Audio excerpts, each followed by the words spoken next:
Akala ng marami, kapag nagpapaputok ka ng daliri, magkaka-arthritis ka daw. Totoo ba yan?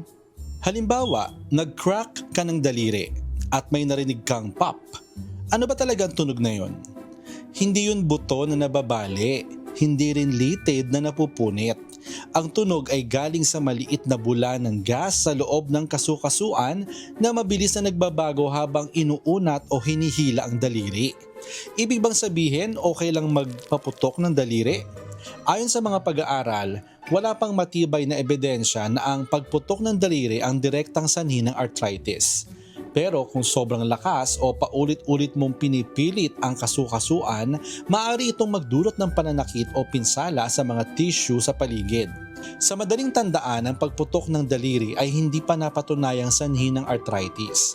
Pero gaya ng ibang bahagi ng katawan, iwasan pa rin ang sobrang puwersa. Ikaw, nakasanayan mo na bang magpaputok ng daliri at sinasabihan palagi na wag magkaka-arthritis ka?